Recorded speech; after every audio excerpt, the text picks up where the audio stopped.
साधारण एक 14-15 महिन्यानंतर कदाचित तेव्हा परमनंट करत असतील.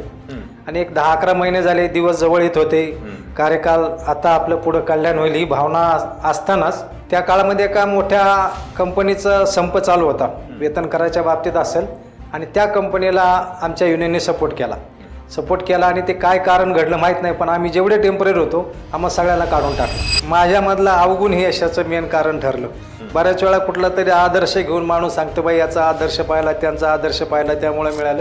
बऱ्याच वेळा ग्रामीण भागातल्या मुलांना प्रॉब्लेम येतो. मी ग्रामीण भागातून आलेलो आहे. ग्रामीण भागातले जेव्हा मुलं शहरी भागामध्ये येतात त्यांच्यावर थोडंसं प्रेशर असतं. जगामध्ये 3 प्रकारची माणसं असतात. आपल्या कर्तव्यापेक्षा थोडं कमी काम करणारी माणसं, कर्तव्यपुरतं काम करणारी माणसं आणि कर्तव्यापेक्षा थोडं अधिक काम करणारी माणसं.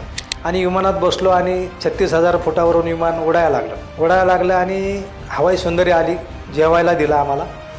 जेवण चालू करायचा वेळ आली आणि आई रडायला लागली.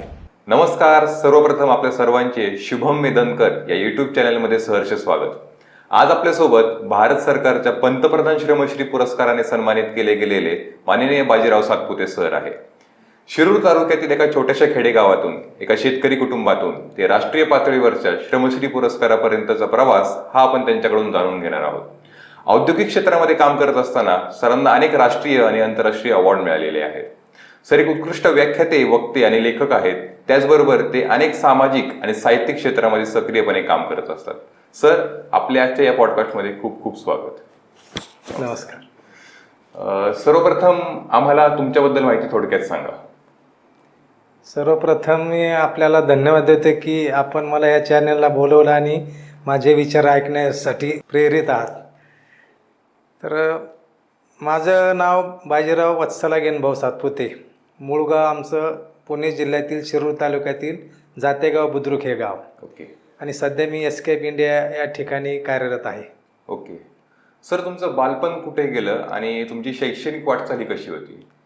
माझं बालपण पूर्ण हे जातेगाव या ठिकाणीच गेलं. ओके. म्हणजे 1ली ते 7वीपर्यंतची शाळा ही माझी जातेगाव बुद्रुक या ठिकाणी झाली. ओके. आणि 8वी ते 10वी ही शाळा शिक्रापूर या ठिकाणी झाली. तर तो जर प्रवासाचं जर विस्तृतपणे सांगायचं म्हटलं तर शिरूर तालुका म्हटलं तर चासकामांचं पाणी याच्या अगोदर पूर्ण हा दुष्काळी भाग होता. आणि त्या दरम्यान पाणी नसल्यामुळं सगळीच उपासमार किंवा गरीब परिस्थिती सगळ्यांची असायची ॲव्हरेजमध्ये. तशीच परिस्थिती आमची होती. खाण्यापिण्याची मारामार होती. आणि आम्ही तिकडं राहायला गेलो होते. आमच्या वडिलांची बहीण तिकडं राहत होती आणि बहिणीच्या मदतीसाठी म्हणून वडील तिकडे गेले. त्यामुळे वडिलांचं लग्नसुद्धा बऱ्यापैकी उशिरा झालं का तर त्यांचं तिथं प्रॉपर्टी काय नसल्यामुळं कुठली मुलगी पण तिथं देत नव्हती त्यांना. नंतर त्यांनी 4 पैसे जमवून थोडी शेती घेतली आणि मग वडिलांचं लग्न झालं आणि त्यांचा प्रपंच चालू झाला. त्याच्यानंतर आम्ही झाल्यानंतर शाळेत जायला लागलो. तर 4थीला असताना अशी एक घटना घडली की आमची सहल जाणार होती तळेव ढमढरे मुळोबा ह्या ठिकाणी. आणि मला पैसे पाहिजे होते. तर आई शेतामध्ये खुरपत होती. आईजवळ गेलो आणि आईला सांगितलं की मला सहलीला जायचे आणि पैसे पाहिजेत. तर ते काहीच बोलत नव्हते, आपली खुरपत होती. मी परत हट्ट करत होते की आई पैसे पाहिजेत म्हणून मी रडायला लागलो. मग रडायला लागल्यानंतर ती पण रडायला लागली. त्याचं मला काही गणित लागलंच नाही शेवटपर्यंत. मला पैसे पाहिजेत म्हणून मी रडतो इथपर्यंत ठीक आहे, पण ती का रडते ते त्यानंतर मला काही वर्षांनी कळलं. मला जेव्हा समज आली त्यानंतर किंवा तिच्याकडे ते द्यायला पैसे नव्हते म्हणून ती रडत होती. बरं, पैसे किती पाहिजे होते? 1,500 रुपये किंवा 150 रुपये असे पैसे पाहिजे नव्हते, तर फक्त 15 पैसे पाहिजे होते. आणि ते 15 पैसेसुद्धा तिच्याकडे द्यायला नव्हते. एवढी परिस्थिती गरीब होती. त्याच्यानंतर पुढं कार्यकाल चालू होता. घरी थोडी बैलं असायची त्यामुळं त्यांचं काम करावं लागायचं आम्हाला शेतामधलं. सकाळी 9 वाजेपर्यंत शेतातलं काम केल्यानंतर मग शाळेमध्ये जायचं. 7वी नंतर मात्र शाळा शिक्रापूरला होती. ते अंतर साधारण एक 5 किलोमीटरचं आहे. आणि 5 किलोमीटर जाण्यासाठी दुसरा सोर्स काय नव्हता. एस टी वगैरे नव्हती आणि पैसे नव्हते, त्यामुळे एस टीचाही प्रश्न नव्हता. त्यामुळे 5 किलोमीटर आम्ही पायी जायचो. 7वीपर्यंत आम्हाला चप्पल नव्हती. म्हणजे अगदी खरं सांगाय हरकत नाही, 7वीपर्यंत चप्पल नव्हती. सकाळी 9 वाजेपर्यंत शेतात काम करायचं, जेवायचं, फडक्यात भाकरी बांधलेली घ्यायची, आईने बांधून दिलेली, दप्तर उचलायचं, पायी शाळेत जायचं हायस्कूलला. 5 वाजेपर्यंत तिथं शाळा संपल्यानंतर तिथून 5 किलोमीटर घरी यायचं. घरी आल्यानंतर परत घरचा हांडा उचलायचा, नदीवर जायचं. नदीचं अंतर साधारण एक 1.25 किलोमीटर असावं. तिथून हांड्याने पाणी आणून रांजण आणि घरातलं सगळं पाणी भरायचं. त्यानंतर मग तोपर्यंत आई शेतातून यायची. मग परत ते सरपण वगैरे काढून मग स्वयंपाक बनवणार, मग जेवणार आम्ही, मग झोपणार. नंतर परत ती काय करायची, तेव्हा लाईट नव्हती. पहाटे 5-5:30ला उठत असेल आणि राखेलची चिमणी उशाला आणून ठेवायची, आम्हाला उठवायची अभ्यासासाठी. आणि मग आम्ही परत सकाळपर्यंत अभ्यास करायचो आणि मग परत पुढचं शेतीचं काम. असं हे साधारण रुटीन 10वीपर्यंत आमचं होतं. तुम्ही 10वीपर्यंतचा प्रवास सांगितला सर. 10वी नंतर पुढे तुम्ही काय केलं, किंवा 10वी नंतर पुढे तुमची शिकण्याची इच्छा होती का? 10वी नंतर नेमकं काय झालं त्याबद्दल आम्हाला थोडक्यात सांगा. 10वी नंतर पुढे शिकायची इच्छा होती, परंतु परिस्थितीमुळं आणि आर्थिक अडचणीमुळं पुढं शिकता येत नव्हतं. त्यामुळं घरी राहून शेतात मदत करणे हाच सोर्स होता. त्या दरम्यान असं कळलं की पिंपरी चिंचवड शहरामध्ये शिकून पैसे मिळतात. आणि हे समजल्यानंतर मग आम्ही पिंपरी चिंचवडला आलो. तर शिकून पैसे मिळतात म्हणजे काय होतं, तर 10वी नंतर अप्रेंटिसशिप करता येत होती, फुल टाईम अप्रेंटिस 3 वर्षाची. आणि ती अप्रेंटिसशिप आम्हाला रस्टनमध्ये मिळाली आणि तिथं 230 रुपये आम्हाला स्टायपेंड मिळायचा. आणि मग पिंपरी चिंचवडमध्ये राहण्याची काय सोय नव्हती, परंतु आमचे मामा तिकडे राहत होते त्या बेळ चौकामध्ये. त्यामुळं मामाने आमची तिकडे राहण्याची आमची व्यवस्था केली आणि मग तिथून आम्ही जाऊन येऊन माझं 3 वर्षाची अप्रेंटिसशिप पूर्ण केली. ओके, म्हणजे जातेगावावरून तुम्ही आलात. हो. आणि पिंपरी चिंचवड या ठिकाणी मामाकडे राहिलात आणि 3 वर्ष तुम्ही तिथं अप्रेंटिसशिप केली. बरोबर. मग त्यानंतर काय कसा प्रवास होता?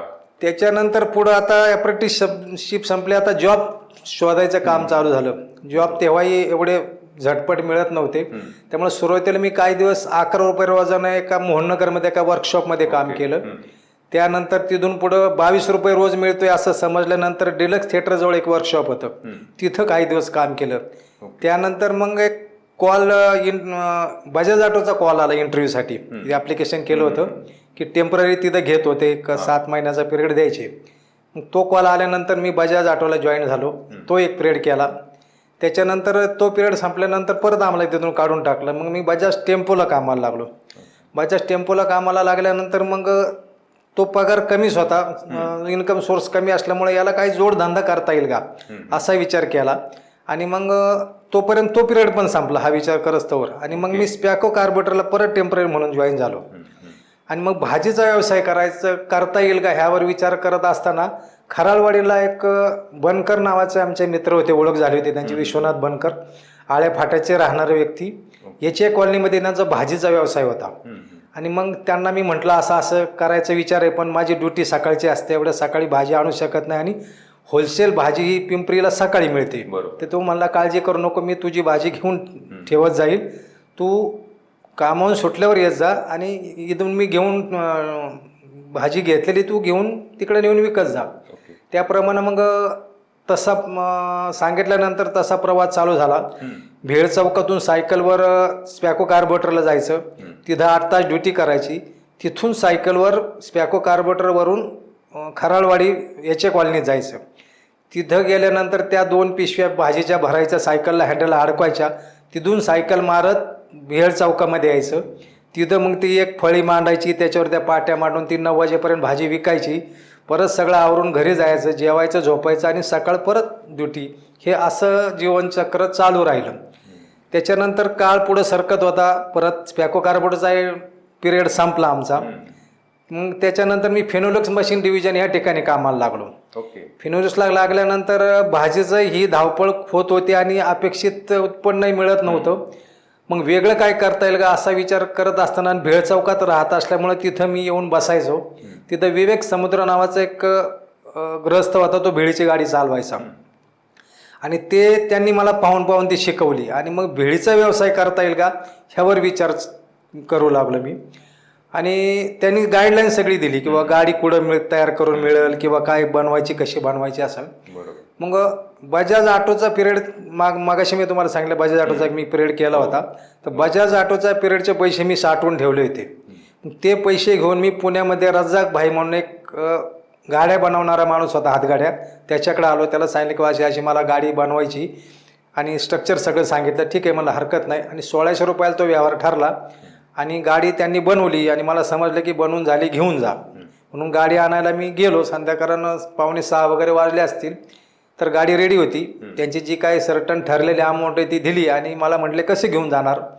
तर मी म्हटलं सर जेवढे पैसे होते ते गाडीला आता गेलेत, माझ्याकडे न्यायला भाड्याने टेम्पो वगैरे करायला पैसे नाही, तर मी चालवत नेणार आहे. तर ते म्हणले चालवत न्यायचं असेल तर 1-2 केळीची फणी ठेव, म्हणजे धंद्याची गाडी असं वाटेल आणि तुला बोपोडी जाकात नाक्यावरून जायचं, नाही तर जाकात नाक्यावर तुझी गाडी आडवतील, तिथं जाकात भरावी लागेल. तर त्यांना म्हटलं बा मी की असं मला काही खोटं जमणार नाही. ते म्हणले मग ते तुझ्या पद्धतीनं बघ कशी न्यायची ती. तिथून मी 6 वाजता निघालो असेल, 1 तासाभरामध्ये मी बोपोडीपर्यंत आलो. त्या लोकांचं कदाचित लक्ष असावं, त्यांनी शिट्टी मारली, बोलून घेतलं मला. तर विचारलं गाडी नवीन आहे का? तर म्हणलं हो सर नवीन आहे गाडी. किती रुपयाची विचारलं तर म्हणलं 1600 रुपयाची आहे. त्यांनी कॅल्क्युलेटर काढला, कॅल्क्युलेशन केलं. ते म्हणले 36 रुपये जाकात भरावे लागेल. तर 36 रुपये म्हटल्यानंतर मी सरांना सांगितलं त्या की सर माझ्याकडं भाड्याला पैसे नाहीत, त्यामुळे मी गाडी पायी घेऊन चाललेलो आहे. तर तोपर्यंत मी दमलो होतो बऱ्यापैकी. त्यांनी ते माझा अवतार बघितला की हा बोलतोय खरोखर त्याच्याकडे खरोखरच प्रॉब्लेम आहे. तर मला म्हटले मग किती पैसे देशील? तर मी 10 रुपये म्हटल्यानंतर मला असं वाटलं, सॉरी 36 रुपये म्हटल्यानंतर मला असं वाटलं बाई कमीत कमी 10 रुपये तरी घेतीलच. मी म्हटलं सर मी 10 रुपये देऊ शकतो म्हणलं. मग त्यांनी परत विचार केला, काय विचार केला माहीत नाही, त्यांच्या अंतर्मनाला काय वाटलं. ते म्हणले असं कर 5 रुपये दे म्हणले आणि जा. आणि 5 रुपये घेतले आणि तिथून पुढे मी गाडी परत ढकलत भेळ चौकात साधारण 9:45-10 वाजता पोचलो. आणि तिथून पुढं भेळीचा प्रवास चालू झाला. जे भेळ 8 तास ड्युटी करायची, संध्याकाळी आल्यानंतर 4:30 वाजता भेळीची गाडी लावायची, 9-9:30पर्यंत धंदा करायचा, 9:30ला परत गाडी नेऊन ठेवायची घरी, जेवायचं झोपायचं आणि सकाळी ड्युटी. हे प्रवास चक्र असं चालू होतं. त्या दरम्यान त्या भेळीच्या गाडीवर आमच्या मामाच्या ओळखीचे आणि एसकेपचे एक मॅनेजर आहेत नांदे साहेब म्हणून, ते भेळ खायला यायचे. आणि मग चर्चा व्हायची कुठं काम करतो काय. आणि मामाच्या ओळखीचे असल्यामुळं मग त्यांनाच शब्द टाकला आम्ही आणि मामाने की बाबा एस्केपला काय आमचं करता येईल का? तर करता येईल म्हटले. आणि मग त्यांनी मला एस्केपला जॉईन होण्यासाठी ऑफर दिली. मी इकडं फेनोलेक्स मशीन डिव्हिजनला होतो, तिकडं रिझाईन करून तिकडे जॉईन झालो एस्केपला जॉईन झाल्यानंतर सुरळीत चालू होतं सगळं. सुरळीत चालू असताना साधारण एक 14-15 महिन्यानंतर कदाचित तेव्हा परमनंट करत असतील. आणि एक 10-11 महिने झाले, दिवस जवळ येत होते, कार्यकाल आता आपलं पुढं कल्याण होईल ही भावना असतानाच त्या काळामध्ये एका मोठ्या कंपनीचा संप चालू होता, वेतन करायच्या बाबतीत असेल. आणि त्या कंपनीला आमच्या युनियनने सपोर्ट केला आणि ते काय कारण घडलं माहीत नाही, पण आम्ही जेवढे टेम्पररी होतो आम्हाला सगळ्यांना काढून टाकलं. कदाचित दसऱ्याचं एक 6वी-7वी माळ असेल, एकदम पूर्ण अंधार निर्माण झाला की आता पुढं काय, जे होतं ते सोडलंय. इकडेही प्रॉब्लेम झाला. येऊन खंडोबा आपल्या तुळजाभवानीच्या मंदिरामध्ये येऊन बसलं की देवी आता काय करायचं, सगळाच अंधार झालाय. पण काही दिवस गेले त्याच्यानंतर त्यांचा तो प्रश्न मिटला आणि आम्हाला परत रिकॉल केलं सगळ्यांना आणि परत जॉईन करून घेतला. आणि विशेष आनंदाची गोष्ट की जॉईन केल्यानंतर मधले जरी दिवस डेड झाले असले तरी त्यांनी पहिल्यापासूनचे सगळे दिवस भरले आणि साधारण 14-15 महिन्यामध्ये आम्हाला परमनंट केलं. त्या 14-15 महिन्यामध्ये आम्ही एवढं सिन्सिअरली काम केलं की पूर्ण 14 महिन्यामध्ये आम्ही एकही दिवस खाडा केला नाही, एकही मिनिट लेट झालो नाही आणि दिलेली जबाबदारी पूर्ण केली. अशा पद्धतीनं एस्केपला तिथं आम्ही परमनंट झालो. तुम्ही एस्केपला जॉईन झालात, तिथे 14 महिने तुम्ही सांगितल्याप्रमाणे काम केलं. परंतु तुम्ही आधी भेळीच्या गाडीचा उल्लेख केला, तर त्या गाडीचं पुढे काय झालं किंवा ती गाडी म्हणजे त्याबद्दल आम्हाला सांगा. म्हणजे तो प्रश्न माझ्या डोक्यात आला की बाबा भेळीच्या गाडीचं पुढे काय झालं. आता एस्केपला बरोबर आहे हा तुमचा प्रश्न. एस्केपला जॉईन झाल्यानंतर तिथं 3 शिफ्टची ड्युटी चालू झाली. 3 शिफ्टची ड्युटी चालू झाल्यानंतर मग सेकंड शिफ्टला माझी गाडी बंद राहायची किंवा मग कोणतरी आमचं रिलेटिव्ह चालवायचे. फर्स्ट आणि थर्डला मी चालवायचो. आणि मग ते थोडी त्या दरम्यान लग्न पण झालं होतं, त्यामुळे राहायला मी यमुननगरला गेलो होतो. ती थोडी धावपळ होत होती आणि इकडं परमनंट झाल्यामुळं थोडं स्थिर स्थावर झालं होतं. त्याच दरम्यान अशी घटना घडली की आमचे एक मित्र आहे राऊत म्हणून, त्यांची बहीण आणि त्यांचे मिस्टर मुंबईच्या गिरणी बंद पडल्या होत्या, संपामुळे बंद पडल्या होत्या आणि रोजगाराचं काहीच साधन नाही म्हणून त्या पिंपरी चिंचवडमध्ये आपलं नशीब आजमावायला आल्या होत्या. भोसरी MIDCत कदाचित 600-700 रुपयावरती काहीतरी सिक्युरिटीमध्ये काम करत होते, परंतु त्यांचं त्या कुटुंबाचं भागत नव्हते तेवढ्यामध्ये. मग ही गाडी त्यांना देता येईल का असा विचार केला. त्यांच्याशी चर्चा झाल्यानंतर त्यांची इच्छा होती की काहीतरी पॅरलल धंदा असावा किंवा जोडधंदा पाहिजे. आणि मग त्यांना ती गाडी दिली. 8 दिवस मी शिकवलं त्यांना, शिकवलं आणि चप्पल सोडून पूर्ण गाडी त्यांना दिली, म्हणजे जे काय सगळा सेटअप होता पूर्ण असा. त्यानंतर त्यांनी गाडी चालू केली. अजूनही आयटम वाढवले, भेळीशिवाय पाणीपुरी, रगडापुरी. कष्ट करत होते दोघे नवरा बायको. ठाकूर नावाची फॅमिली ती. त्याच्यानंतर मग त्यांनी मुलं इंजिनियर केली, घर घेतलं. त्याच्यानंतर चौकातल्या गाड्या रोड वायडिंगमुळं हलवाव्या लागल्या. मग त्या दरम्यान त्यांनी तिथंच बाजूला आता सुद्धा ओम शिवा स्वादिष्ट भेळ ऐकून असाल, तिथं भेळ चौकात मोठं दुकान आहे. दुकान घेतलं त्यांनी, दुकानात शिफ्ट झाले आणि एक कुटुंब मार्गी लागलं. आता बऱ्याच वेळा असं होतं की त्या कुटुंबाने हे सगळी मदतीची जाणीव ठेवली. आता आम्ही 4 भाऊ आहेत, आम्हाला बहीण नाहीये. त्यामुळं सख्या भावापेक्षा आम्हाला जास्त जीव लावते. आज सुद्धा रक्षाबंधन आणि भाऊबीजेला ओवाळणी, जेवायला वगैरे घालते आमच्या सर्व परिवाराला. आईवडील आले तर आईवडिलांना 4 पैसे देणार. माझ्या आईवडिलांमध्ये तिचे आईवडील नाही येत, आता माझ्या आईवडिलांमध्ये तिचे आईवडील ते शोधते आणि तेवढाच जीव लावते. आणि एक कुटुंब मार्गी लागलं याचा आनंद आहे. बऱ्याच वेळा मला विचारलं जातं की एवढा चांगला सेटअप होता, धंदा होता, फायदा झाला असता, कशाला विकली. पण नफ्या तोट्याच्या पेक्षा एक कुटुंब मार्गी लागलं आणि त्यांचे जे ब्लेसिंग आहे तो आनंद जो मोठा आहे तो मला असं वाटतं ह्या पैशामध्ये मला नसता मिळाला कदाचित. बरोबर आहे. ब्लेसिंग जे आहे ते आपण कशातच मोजू शकत नाही. आणि तुम्ही जे पुश दिला किंवा एक दिशा दिली, त्या दिशाने ते अख्खं कुटुंब घडलं असं म्हणता येईल. नक्कीच नक्कीच. सर, मला तुमच्या जीवनातील 5 प्रमुख व्यक्ती सांगा. जर त्या नसत्या तर तुम्ही आज ज्या क्षेत्रात आहात किंवा आज जे कार्य करत आहात तर तिथे तुम्ही आज नसता. निश्चितच ह्या 5 व्यक्तीचा उल्लेख केला तर सगळ्यात पहिली येईल ती आई येईल. कारण तिने जन्म नसता दिला, शिकवलं नसतं, वाढवलं नसतं तर आज मी कदाचित तुमच्या समोर नसतो. दुसरं व्यक्तिमत्व की दुसऱ्या टप्प्यामध्ये जेव्हा खरंच गरज होती, पिंपरी चिंचवड शहरामध्ये आल्यानंतर सगळ्याच अडचणी होत्या. राहण्याच्या अडचणी असेल, थांबायच्या असेल, काय असतील, तर आमच्या मामा मामींनी त्या ठिकाणी सपोर्ट केला. आम्हाला पूर्ण उभं राहण्यासाठी जागा दिली, उपलब्ध करून दिली आणि आमच्या पाठीमागं खंबीरपणे उभे राहिले. त्यामुळे आमचे सुगंध उमाप जे आमचे मामा आहेत. तिसरं व्यक्तिमत्व अर्थात नांदे साहेब एस्केपचे, की ज्यांनी जर एस्केपला मला त्यावेळेस हात दिला नसता, जॉब लावला नसता तर कदाचित हे सगळं जे ऐश्वर्य ते कदाचित पाहायला मिळालं नसतं. चौथ्या व्यक्तिमत्वामध्ये जॉब नंतर मिसेस आली. आज 30-32 वर्ष तिने साथ दिली. हे सगळ्या ॲक्टिव्हिटी करत असताना कुटुंब सांभाळण्याची मोठी जबाबदारी असते आणि ती तिने व्यवस्थित पार पाडली. त्यामुळं चौथी व्यक्ती अर्थातच पत्नी राहील. आणि 5वं व्यक्तिमत्व साहित्य क्षेत्रामध्ये जर माझा उल्लेख मागाशी पण झाला. आता साहित्य क्षेत्रात मी कसं ओढलं गेलो किंवा एका कामगाराचा साहित्याचा काही संबंध नाही, पण हे साहित्य क्षेत्रामध्ये पिंपरी चिंचवडमध्ये पदार्पण कसं झालं, एक प्लॅटफॉर्म कोणामुळे निर्माण झाला तर ते पुरुषोत्तम सादा फुले हा कामगार शिक्षक आहे बजाज ऑटोचा एक काळातले, त्यांच्यामुळे तो प्लॅटफॉर्म मिळाला. त्यामुळं 5वं नाव त्यांचं निश्चितच येईल माझ्या डोळ्यासमोर. Okay, great.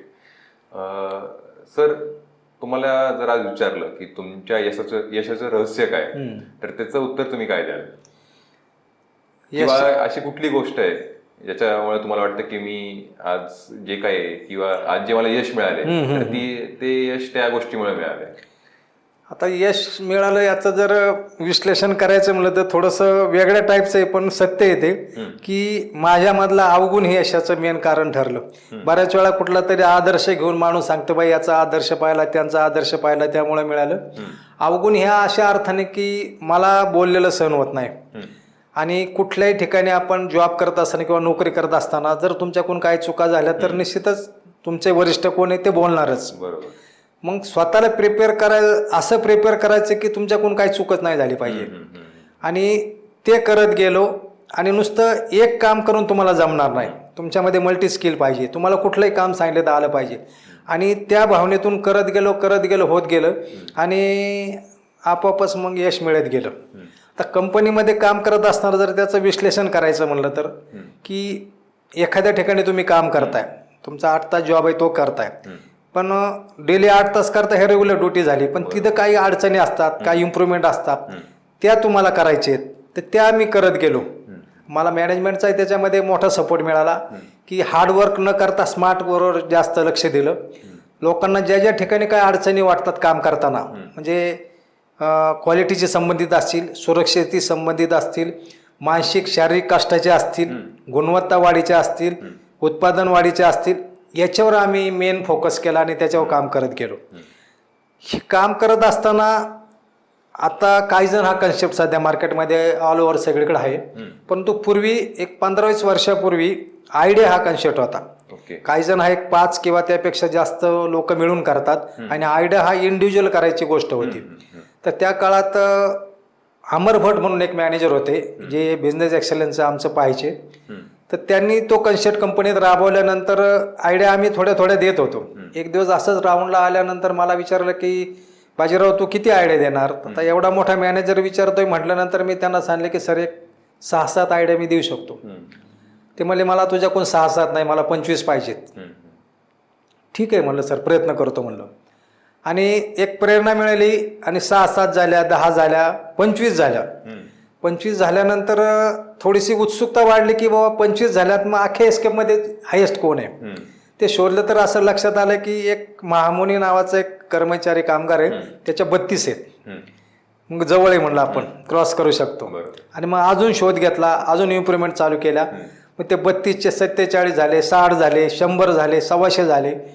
मग ते एवढ्या प्रमाणात वाढलं की बी डिपार्टमेंटचे जे लोक आहेत त्यांनी स्वतः सांगितलं की आता तुझ्या ज्या आयडिया आहेत त्या बँगलोर फॅक्टरी आणि पिंपरी चिंचवड फॅक्टरीमध्ये सगळ्यात जास्त आहेत. म्हणजे मी 1 नंबरला गेलो. आणि त्या काळात असे पॉईंट होते की एवढे आयडिया केल्या तर एवढे पॉईंट, ते एवढे पॉईंट माझे तयार झाले. ते एस्केपनी जेवढी बक्षिसं त्या काळात डिक्लेअर केली होती ती सगळीच्या सगळी मिळून सुद्धा माझे पॉईंट शिल्लक होते. असं करत गेलो आणि होत गेलो. Okay, great. मगाशी तुम्ही उल्लेख केला साहित्य क्षेत्राचा. तो प्रश्न माझ्या डोक्यात सारखा येतोय. तुम्ही उद्योग क्षेत्रात काम करत असताना, औद्योगिक क्षेत्रात काम करत असताना साहित्य या क्षेत्राकडे कसं वळाला? आणि माझ्या माहितीप्रमाणे 2 महिन्यापूर्वी म्हणजे ऑगस्ट 2024 मध्ये तुमचं थोरांच्या पाऊलखुणा या पुस्तकाची 4थी आवृत्ती प्रकाशित झाली. तर त्याविषयी आम्हाला थोडक्यात सांगा. हे खरं आहे की 6 ऑगस्टला माझी 4थी आवृत्ती प्रकाशित झाली. कामगार आणि साहित्याचा तसा दूरदूरचा संबंध नाही. ते जे हात रोज 8 तास लोखंडाचे खेळतात त्यांच्या हातात लेखणी येणं त्याचा काही संबंध नाही. ही संकल्पना रुजवली गेली सगळ्यात पहिली पद्मश्री नारायण सुर्वे सरांनी.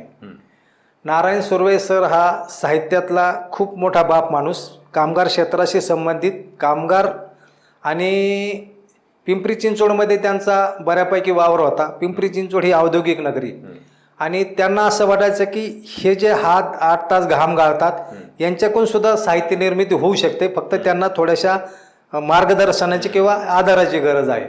आणि मग त्यांनी महाराष्ट्र कामगार साहित्य परिषद ही संस्था इथं उभी केली. त्यांच्या बरोबरीनं इथले जे मगाशी मी उल्लेख केला कामगार शिक्षक बजाज ऑटोचे पुरुषोत्तम सदाफुले हे त्यांच्याबरोबर होते. आणि सदाफुले मामांचा आणि आमचा ह्या साहित्याच्या संबंधित एका कार्यक्रमामध्ये संपर्क झाला. कार्यक्रम तो पाहायला गेलो होतो मी आणि तिथून त्या क्षेत्राशी जुळलो गेल्यानंतर सुरुवातीला आम्ही बॅनर बाण, खुर्च्या उचल, टेबलला ही सगळी कामं केली. त्याच्यानंतर मग ते मला त्यांनी पहिल्यांदा सूत्रसंवादन द्यायला सुरुवात केली कार्यक्रमामध्ये. विविध उपक्रम ह्या शहरामध्ये त्यांच्या माध्यमातून राबवले जातात. म्हणजे 1 मेचा कामगार दिनाचा कार्यक्रम असेल, श्यामची आईच्या संबंधित कार्यक्रम असेल, साने गुरुजींना अभिप्रेत असलेले श्याम आणि श्यामची आई, परत रावबहादूर नारायण मेघाजी लोखंडेच्या नावाने कार्यक्रम असतात. त्याचबरोबर उद्योग क्षेत्रामध्ये काम करत असताना सामाजिक बांधिलकी बघून उद्योग व्यवस्थित चालवतायत, कामगार क्षेत्रातून किंवा शेतकरी कुटुंबातून जे उद्योजक आलेत जे उद्योग यशस्वीपणे चालवतात अशा उद्योजकांचा भारतरत्न JRD टाटांच्या नावाने सन्मान केला जातो. महाराष्ट्र राज्य औद्योगिक परिषदेच्या वतीनं अशा संस्था त्यांच्यामध्ये जोडलो गेलो. त्याचबरोबर अजून यशवंतरावजी चव्हाण यांच्या नावाने सुद्धा कार्यक्रम होता त्यांच्या जन्मशताब्दीच्या पुण्यतिथी किंवा जयंतीच्या वेळेस. या कार्यक्रमामध्ये मी सूत्रसंवादन करायचो आणि ह्या सामाजिक उपक्रमाच्या कार्यक्रमाला अध्यक्ष म्हणून बऱ्याच वेळा भाई वैद्य, ज्येष्ठ समाजवादी विचारवंत भाई वैद्य असायचे. तर भाई वैद्य असताना सूत्रसंवादन करताना मला थोडी अशी सवय होती की ज्या व्यक्तिमत्वाच्या नावानं कार्यक्रम आहे त्यांची माहिती थोडी त्या कार्यक्रमामध्ये सांगायची. आता गप्पा मारताना थोडंसं माझ्या आवाजाला तेवढी धार जरी नसली तरी माईकवर गेल्यानंतर माझ्या शब्दाला थोडी धार येते. त्यांनी सुचवले की यांना आपल्या सूत्रसंवादनाच्या ऐवजी व्याख्यानाला देता येईल का. आणि त्यानंतर मग मी जो थोडक्यामध्ये जी काही त्यांची पार्श्वभूमी सांगत होतो ती थोडी विस्तृतपणे सांगायला सुरुवात केली. आणि ते सांगत असताना कार्यक्रमामध्ये 200-500 लोक असू शकतात, पण ही माहिती सांगत असताना ही माहिती जास्त लोकांपर्यंत कशी पोचल हा विचार मनामध्ये आला. मग त्याचं व्याख्यानाचं रूपांतर आपल्या पुस्तकात करता येईल का असा विचार करून सदा फुले महामाने आम्ही सगळ्यांनी मिळून त्या व्याख्यानाचं रूपांतर पुस्तकात केलं. आणि मगाशी आपण चर्चा केल्याप्रमाणे आतापर्यंत 3 आवृत्त्या संपून 4थी आवृत्तीचं प्रकाशन ऑगस्टमध्ये झालेलं आहे. क्या बात आहे, ग्रेट. थोरांच्या पाऊलखुणा हे पुस्तकाचं नाव आहे. हो, नक्की. नक्कीच सर, आम्हाला हे पुस्तक वाचायला नक्की आवडेल. आणि आमच्या प्रेक्षकांना पण या पुस्तकाची लिंक मी डिस्क्रिप्शन बॉक्समध्ये देईल, ॲमेझॉन लिंक, तिथून तुम्ही हे पुस्तक ऑर्डर करू शकता. सर, तुम्हाला जे यश मिळालं, मग ते उद्योग क्षेत्रात असो, सामाजिक क्षेत्रात असो, साहित्यिक क्षेत्रात असो, याची दखल तुमच्या कंपनीने घेतली, महाराष्ट्र शासनाने घेतली आणि अगदी पंतप्रधान श्रमश्री पुरस्काराने तुम्हाला सन्मानित केलं गेलं. तर या पुरस्काराविषयी किंवा या प्रवासाविषयी आम्हाला थोडक्यात सांगा. एस्केपमध्ये काम करत असताना मगाशी आपण चर्चा केली की वेगवेगळ्या ॲक्टिव्हिटीमध्ये मी भाग घ्यायचो. ज्या ठिकाणी काम जमत नाही तिथं माझ्यामध्ये डबल एनर्जी तयार होते आणि जोपर्यंत काम यश मिळत नाही तोपर्यंत थांबत नाही हा फंडा आहे स्मार्ट वर्क करत असताना. आणि कंपनीमध्ये जे काय पुरस्कार किंवा बक्षीस मिळतात किंवा अवॉर्ड मिळतात त्याच्या कॅटेगरी असतात. बाबा एकदम 1 नंबर काम असेल तर गोल्ड अवॉर्ड, सिल्वर अवॉर्ड, कॉन्सुलेशन असे वेगवेगळे पुरस्कार असतात. तर गोल्ड अवॉर्ड मिळायचा आम्हाला चांगलं काम केल्यानंतर. मग गोल्ड अवॉर्ड जर कंपनीत मिळालं तर दुसरा टप्पा असो की ते स्टेटला उतरवतात. स्टेटमधल्या कंपन्या बऱ्याचशा कंपन्या असतात. मग त्या कंपन्यामध्ये जर तुम्हाला गोल्ड अवॉर्ड मिळालं तर मग ते नॅशनलला जातं. नॅशनलमध्ये अख्ख्या भारतातल्या कंपन्या असतात. भारतामध्ये सुद्धा जर तुमचा तो जे काय काम केलेलं आहे त्याला जर गोल्ड अवॉर्ड मिळालं तर ते इंटरनॅशनलला जातं.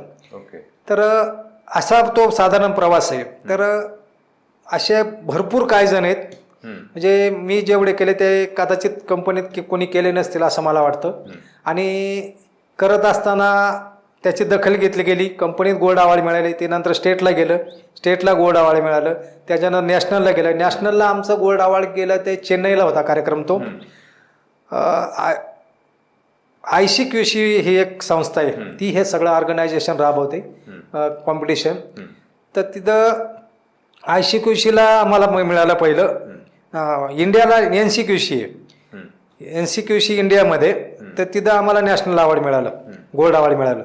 मग ते इंटरनॅशनलला गेलं. इंटरनॅशनलला आमचा तो होता इंडोनेशियाला होता तो कॉम्पिटिशन. तेव्हा ते जगातल्या कंपन्या असतात. तिथं ते NCQCचं ICQC होतं, मग इंटरनॅशनल. तिथं सुद्धा आम्हाला गोल्ड अवॉर्ड मिळालं. आणि निश्चितच तो आमच्याकरता सगळ्यात माझ्याकरता आनंदाचा गोष्ट होता. परदेशी वारी मला नेहमी असं वाटायचं की परदेशी वारी कंपनी थ्रू एकदा तरी करायला मिळावी. आणि ह्या कॉम्पिटिशनच्या माध्यमातून आणि केलेल्या कामाच्या माध्यमातून कंपनीच्या वतीने मला ती संधी मिळाली. आणि इंटरनॅशनल अवॉर्डसुद्धा आम्हाला गोल्ड अवॉर्ड त्या ठिकाणी मिळालं. हा उद्योग क्षेत्रातला विषय झाला. दुसरा टप्पा हा सामाजिक आणि साहित्य क्षेत्रातला काम करत असताना. सामाजिक आणि साहित्य क्षेत्रामध्ये काम करत असताना वेगवेगळे उपक्रम असतात. वृक्षारोपण असेल, तुमचं ब्लड डोनेशन कॅम्प असतील, साहित्यिक उपक्रम असतील, गदिमा कविता महोत्सव असेल, किंवा 1 मेला आम्ही साधारण कष्टकऱ्यांसाठी कार्यक्रम घेतो. उपेक्षित कष्टकरी. आता उपेक्षित म्हणजे कोण की ज्याची कोणी दखल घेत नाही. कामगार दिन आहे त्या दिवशी. रस्त्यावर काम करणारा चर्मकार की तो इमानदारीनं काम करून उन्हात बसून काम करतोय, कुटुंब व्यवस्थित सांभाळतोय, मुलांना व्यवस्थित शिक्षण देतोय, असं व्यक्तिमत्व. गिरणी कामगार दिवसभर त्या पिठाच्या गिरणीवर असतो, कुटुंब व्यवस्थित स्थिरतावर केलंय, शिकवलंय, चांगलं व्यवस्थित कुटुंब चालवतंय. धुणी मांडी करणारी महिला एखादी त्या पद्धतीनं काम करत असेल. पोस्टमार्टम करणारा, खूप अवघड काम आहे तिथं काम करायचं, पण त्याने कुटुंब व्यवस्थित सांभाळतोय. स्मशानभूमीत काम करणारा, जे मैत आल्यानंतर रचणं जाळणं सगळं करते, अशा लोकांचा शोध घ्यायचा, त्यांना त्या दिवशी व्यासपीठावर बसवायचं, त्यांना मिठाई, कपडे, चांगले कपडे द्यायचे, मिठाई द्यायची, त्यांचा उचित सन्मान करायचा, असे उपक्रम राबवतो. त्याचबरोबर आशिया मानव शक्ती विकास संस्थेचा मी अध्यक्ष आहे आणि त्या संस्थेच्या माध्यमातून कामगार घडले पाहिजेत, कामगारांना प्रशिक्षण मिळालं पाहिजे, कामगार नेतृत्व उदयाला आलं पाहिजे. त्याच्याकरता मग चांगले प्रतिष्ठित माणसं त्या क्षेत्रातले लोक बोलवायचे, ह्या कामगारांना एकत्र करायचं आणि ते एक संमेलन भरवायचं एक दिवसभराचं. त्यांना ते सगळं ज्ञान द्यायचं त्या लोकांना आणि त्यांना तिथं प्रमाणपत्र द्यायचं सहभाग घेतला म्हणून. तर आम्ही आता गेल्या वर्षी तो कार्यक्रम पद्मश्री पोपटरावजी पवार यांच्या गावी घेतला होता, हिवरे बाजार या ठिकाणी. आणि आमचे अखिल भारतीय मराठी साहित्य संमेलनाचे अध्यक्ष Sabnis sir, Shripal Sabnis sir, doctor Shripal Sabnis sir, ते सुद्धा त्या कार्यक्रमाला होते आणि खूप छान कार्यक्रम झाला. खूप चांगल्या विचार त्या ठिकाणाहून घेऊन गेले कामगार. असे बरेचसे उपक्रम मी शहरामध्ये राबवत असतो. त्याचबरोबर एक जुनी घटना सांगायला मला इथं आवडेल. साधारण एक 96च्या आसपासची घटना असेल. आमचं गाव तुम्हाला सांगितलं जातेगाव बुद्रुक हे ग्रामीण भागातलं खेडेगाव आणि त्या गावामध्ये ग्राम स्वच्छता अभियान संत गाडगे बाबा महाराजांच्या नावानं चालू होता आणि मला त्या कार्यक्रमाला बोलवलं होतं गावामध्ये सरपंचांनी. तर मी इथून आपलं जायचं म्हणून कसं मोकळं जाणार, तर मग मी एक बदामाचं झाड विकत घेतलं प्राधिकरणाच्या नर्सरीमधून. 3 रुपयाला झाड मिळालं होतं, सरकारी अनुदानामुळे कदाचित 3 रुपयाचं असेल ते. आणि मी घेऊन गेलो. मला पोचायला थोडा उशीर झाला, 10 वाजले असतील. तोपर्यंत त्यांचं ग्राम स्वच्छता अभियान कार्यक्रम पूर्ण झाला होता. शाळेच्या विद्यार्थ्यांकडून ते काम करून घेतलं होतं. आणि आता काय असा विचार करत असताना मी पोहोचल्यानंतर ते म्हणले, वा झाला कार्यक्रम, आता सगळे व्यवस्थित झाले. तर त्यांना मी विनंती केली की सर असं मी एक झाड आणलेलं आहे, तर ह्या स्वच्छता अभियानाच्या हे झाड लावता येईल का. त्यांनी थोडा वेळ विचार केला की हा पुण्यातून आलाय, पिंपरी चिंचवडमधून, आणि हा झाड घेऊन आलाय ना, आपल्याला ही संकल्पना का सुचली नाही. कदाचित असा विचार केला असावा. कारण त्यांनी त्यानंतर सरपंचाला बोलवलं. सभापती प्रकाश पवार होते त्यावेळेस, हनुमान क्षीरसागर सरपंच होते. त्यांनी त्या सरपंचाला बोलवलं, पैसे दिले, गाडी दिली, तळेगाव ढमढरे या ठिकाणी पाठवलं. 40 झाडं मागवून घेतली आणि त्या झाडांना खड्डे खोदले शाळेच्या आजूबाजूला आणि ती 40 झाडे आणि ते बदामाचं झाड तिथं लावलं. सांगायचा उद्देश असा की कुठलाही सामाजिक कार्यकर्ता 50 लाख, 50,000, 1 लाख झाडं लावू शकत नाही. तर हे समाजाला दिशा देण्याचं काम करत असतात. एक छोटंसं 3 रुपयाचं झाड घेऊन गेलो, त्या झाडानं दिशा दिली आणि ते एका झाडाची 40 झाडे झाली. तर अशा पद्धतीनं हे काम करत असताना महाराष्ट्र शासनाने 2007 साली या गोष्टीची दखल घेतली आणि मला राज्य शासनाचा गुणवंत कामगार हा पुरस्कार मिळाला. आणि हे काम पुढं चालूच होतं. हे सामाजिक संस्थाच्या माध्यमातून काम करत होतो. परत कंपनीमधल्या काही ॲक्टिव्हिटी चालूच होत्या, तिथल्या इम्प्रूव्हमेंट चालू होत्या. मी मॅक्झिमम काम केलं लोकांचं मानसिक आणि शारीरिक कष्ट कमी करण्यासाठी. पण कंपनीला त्याच्यामध्ये उत्पादन आणि गुणवत्ता दोन्ही मिळाले. काम याच्यावर केलं आणि फायदा तो झाला. लोकांचं मानसिक शारीरिक कष्ट तर कमी झालंच, पण असे सुद्धा फायदे होत गेले. अशा खूप योजना त्या ठिकाणी राबवल्या आणि ह्या सगळ्या कामाची दखल भारत सरकारने घेतली 2018 साली. आणि 2018 साली मला तो पुरस्कार भारत सरकारचा मिळाला. कंपनीने दखल घेतली, कंपनीचे मिळाले. राज्य शासनाने दखल घेतली, राज्य शासनाचा मिळाला. आणि ह्या सगळ्याचा सार भारत सरकारने सुद्धा त्याची दखल घेतली आणि भारत सरकारने सुद्धा उचित असा सन्मान त्या ठिकाणी केला गेला. क्या बात आहे सर, ग्रेट. सर तुम्ही 35 वर्ष झाले SKF मध्ये काम करत आहात. सर तुम्ही आजच्या तरुणांना काय संदेश द्याल? तरुणांना संदेश असा देता येईल की बऱ्याच वेळा ग्रामीण भागातल्या मुलांना प्रॉब्लेम येतो. मी ग्रामीण भागातून आलेलो आहे. ग्रामीण भागातले जेव्हा मुलं शहरी भागामध्ये येतात त्यांच्यावर थोडंसं प्रेशर असतं. बरोबर. इंग्लिश कच्चं असतं आणि शहरी भाग त्यांना नवीन असतो. शहरामधली बरीचशी मुलं कॉन्व्हेंटची इंग्लिश मिडियमची शिकलेली असतात आणि आपण तिथं कमी पडू शकू का, आपल्याला ते जमल का, हा थोडासा त्यांचा भाव त्यांच्या मनामध्ये असतो. तर मी त्यांना एवढं सांगत की ग्रामीण सिटी अजिबात टेन्शन घ्यायचं नाही. आपलं लक्ष फिक्स करायचं, कामाच्या अंगावर जायचं, दिलेल्या कामापेक्षा थोडं जास्त काम करायचं. जास्त किती करायचं तर त्याचं विश्लेषण एक व्यक्तिमत्व आहे जगातलं नामांकित, अँड्रू कार्नेगी, पोलाद उद्योगाचा सम्राट समजतात त्यांना. त्यांनी त्याचं विश्लेषण केलेलं आहे. यशस्वी व्हायचं आहे तुम्हाला तर काय करावं लागेल. त्यांनी असं म्हटलं की जगामध्ये 3 प्रकारची माणसं असतात.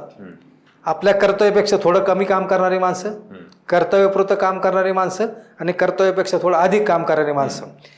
यशस्वी माणसाची व्याख्या सांगताना त्यांचं असं मत आहे की जी माणसं आपल्या कर्तव्यापेक्षा थोडं अधिक काम करतात त्यांना यशाची चिंता करायची गरज नसते, कारण ते यश आपोआपच त्यांच्या पाठीमागं चालत येत असतं. तुम्ही कामाच्या अंगावर जा, दिलेल्या कामापेक्षा जास्त काम करा, पॉझिटिव्ह थॉट ठेवा, तुम्हाला कधी अडचण येणार नाही. हे घडू शकतं का? तुमच्यासमोर उदाहरण आहे. ग्रामीण भागातला मुलगा आला, शहरी भागात होता, तेव्हा इंग्लिश मिडियमचे विद्यार्थी होते, डिप्लोमा होते, BE वाले होते, पण त्यांना सुद्धा डावलून पुढं जाता येतं. फक्त चिकाटी पाहिजे, हिंमत पाहिजे आणि जोपर्यंत यश मिळत नाही तोपर्यंत थांबायचं नाही, हा मनामध्ये विश्वास पाहिजे, मग प्रॉब्लेम येणार नाही. आणि आज तरुणांमध्ये एक संकल्पना म्हणू शकतो किंवा एक जॉब स्विचिंग नावाचा प्रकार फार वाढतोय. तर या जॉब स्विचिंग कडे तुम्ही कसं बघता? त्याचा 2 प्रकार करावे लागतील त्याच्यामध्ये, सॉफ्टवेअर आणि इंडस्ट्रियलमध्ये जर तुम्ही प्रॅक्टिकली पाहिलं तर हा प्रकार एवढा घडत नाही, कारण एवढी जॉबची उपलब्धता पण नाही. आणि सॉफ्टवेअरमध्ये हा प्रकार आहे, पण जर प्रोग्रेसच्या बाजूने जर विचार केला, तुम्हाला पुढे जायचंय, तुमच्या जीवनामध्ये प्रगती करायची, तर ऑपॉर्च्युनिटी मिळालेली सोडायला नाही पाहिजे, कारण त्याच्या जागेवर कोणतरी दुसरा परत येणारच आहे. त्यामुळे पुढची ऑपॉर्च्युनिटी मिळाली, पॅकेज वाढवून मिळालं असतं, कामामध्ये तुमच्याकडे काहीतरी स्किल किंवा नॉलेज चांगलं आहे म्हणून तुम्हाला कॉल केलेलं आहे, असं उगाच केलेलं नाही. मग तुमच्या नॉलेजचं जर कोणतरी व्हॅल्युएशन करत असेल तर मला असं वाटतं जायला हरकत नाही. हा, म्हणजे त्या संधीचं सोनं केलं पाहिजे, संधीचं सोनं केलं पाहिजे. आणि पॉडकास्टच्या आधी सर आपण ज्यावेळेस काही चर्चा करत होतो, गप्पा मारत होतो, त्यावेळेस तुमच्या बोलण्यातून मला असं कळालं की तुम्ही पुढच्या वर्षी जानेवारी 2025 मध्ये रिटायर होतात, परंतु तुमच्याकडे बघितल्यानंतर असं वाटत नाही की तुम्ही रिटायरमेंटच्या जवळ आलेला आहात. तर रिटायरमेंट नंतर तुम्ही काही प्लॅनिंग केलेलं आहे का, किंवा रिटायरमेंटकडे तुम्ही कसं बघता? तर रिटायरमेंटला आलो हे सत्य आहे सर. 5 जानेवारीला मी रिटायरमेंट होतोय, 25ला जानेवारीमध्ये. तर बरंचसं फिरायचं राहिलेलं आहे, जग फिरायचं राहिलं आहे, देश फिरायचं राहिलं आहे, पर्यटन स्थळ आहे, धार्मिक स्थळ आहे, हा पहिला टप्पा झाला.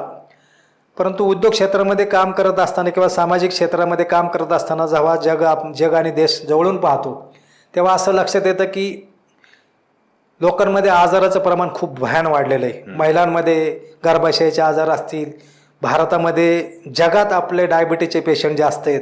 आणि याचं थोडंसं माग वळून पाहिलं तर असं लक्षात येतं की रासायनिक खत औषधाचा फळावर पिकावर भयान मारा आणि त्याचा इम्पॅक्ट येतो असं दिसतंय. तर ह्याच्यावर काय करता येईल का, ह्याच्यावर मला काम करायचं आहे. म्हणजे सेंद्रिय शेती करून ही पिकं येतील आणि निश्चितच हे जे आजार होत आहेत लोकांना याच्यातून त्यांना बाहेर पडता येईल किंवा निरोगी आयुष्य जगता येईल. कुठंतरी मी सुरुवात करणार आहे आणि त्यामध्ये मला असं वाटतं नक्की यश येईल. आणि जर ते यश आलं तर ते बघून बाकी जर शेतकरी उतरले तर भविष्यातला हा भारतीय निश्चितच निरोगी आणि चांगलं जीवन जगणारा आणि डायबिटीस मुक्त होईल अशी आशा मला या ठिकाणी नक्की वाटते. ओके सर, आपल्या आतापर्यंतच्या बोलण्यात तुम्ही एक उल्लेख सारखा करत आहात, तो म्हणजे एसकेएफ. म्हणजे तुम्ही पुण्याला आल्यापासून ते आता तुम्ही एसकेएफ पर्यंत आहात आणि आता रिटायर होणार आहात. तर एसकेएफ विषयी किंवा आपण असं म्हणू शकतो की एसकेएफचा तुमच्या या यशामध्ये फार मोठा मोलाचा वाटा आहे. तर एसकेएफ विषयी तुमच्या भावना काय आहे सर? आज एक गोष्ट ह्या सगळ्या आपल्या आत्ताच्या प्रवासामध्ये सांगायची राहून गेली की मला 2 आया आहेत. तर 2 आया आहेत म्हणल्यानंतर थोडासा तुम्हालाही प्रश्न पडला असेल की 2 आया कशा काय हो. तर एक आई जी गावाकडे आहे, जिने जन्म दिला, वाढवलं, शिकवलं, मोठं केलं, आणि दुसरी आई की जिने स्थैर्य दिलं, नावलौकिक मिळवून दिला, पैसा अडका सगळंच दिलं, ती म्हणजे एसकेएफ. त्यामुळं एसकेएफ प्रति जी भावना आहे ती आईपेक्षा वेगळी असू शकत नाही आणि आईचं ममत्व हे शब्दात सांगता येणार नाही. त्यामुळं माझ्या दृष्टीनं माझी जन्म देणारी आई आणि जिने मला उभं केले, ह्या दोन्ही आया माझ्याकरता तेवढ्याच महत्त्वाच्या आहेत आणि त्यांनी उभं करण्यामध्ये जे काही कष्ट माझ्याकरता घेतलेत त्याची परतफेड होऊ शकत नाही. बरोबर सर. एक शेवटचा प्रश्न सर, मग आपण थांबूयात. तुमच्या जीवनातील सर्वात आनंदाची घटना हे आम्हाला सांगा. सर्वात आनंदाची घटना सांगायचं म्हटलं तर परत थोडंसं पाठीमागं जावं लागेल. बऱ्याचशा पुरस्काराबद्दल आपण चर्चा केली, त्याच्यामध्ये सर्वोच्च पुरस्कार भारत सरकारचा कोणालाही आनंद आणि अभिमान देणाराच असतो आणि असायला पाहिजे. भारतातून 32 लोक निवडतात, त्या 32 मी होतो. आणि पुरस्काराचं पत्र भारत सरकारचं आलं की तुम्हाला 26 फेब्रुवारी 2018 कार्यक्रमाला यायचं आहे. पत्र वाचलं, हेडिंग वाचलं, खूप आनंद झाला. कुटुंब बरोबर होतं, कुटुंबाला आनंद झाला की एवढा मोठा भारत सरकारचा सन्मान आहे आणि आपल्याला जायला मिळणार आहे.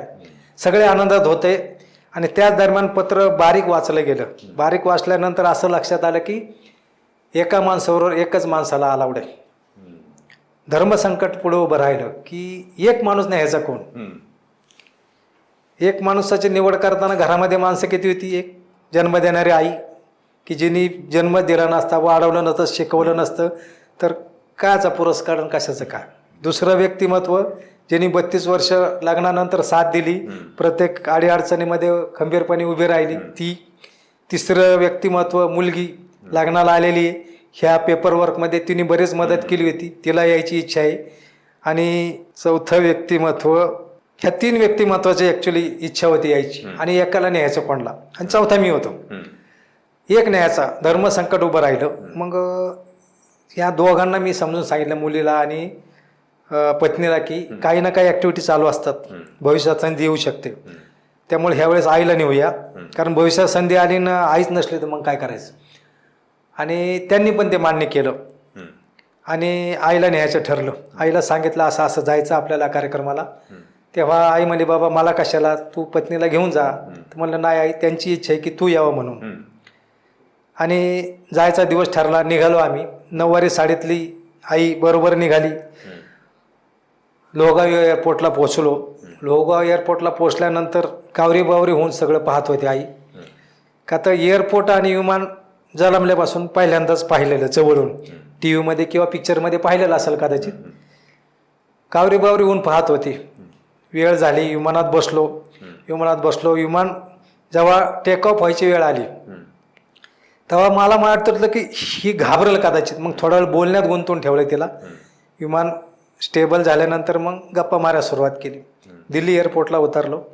दिल्ली एअरपोर्टला उतरल्यानंतर संपूर्ण परिसरात 9वारी साड्यातली, 9वारी लुगड्यातली एकमेव आई एकच. तिथून सगळं उरकून कंपनीने तिथं गाडीची व्यवस्था केली होती. तिथून आमची सर्वांची राहण्याची व्यवस्था भारत सरकारने द अशोक या हॉटेलला केली होती. असं म्हणतात की जगातला कुठलाही राष्ट्राध्यक्ष आला तर एक दिवस त्या हॉटेलला थांबतो. तिथं आमची व्यवस्था केली होती. तिथं गेलो मी.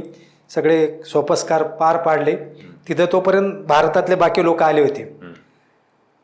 पाहत होते तिच्याकडं. 9वारी साडीतली एकच म्हातारी आहे आणि 9वारी महाराष्ट्राची ओळख आहे, त्यामुळे त्यांना कळत होते की महाराष्ट्रातून आलेत.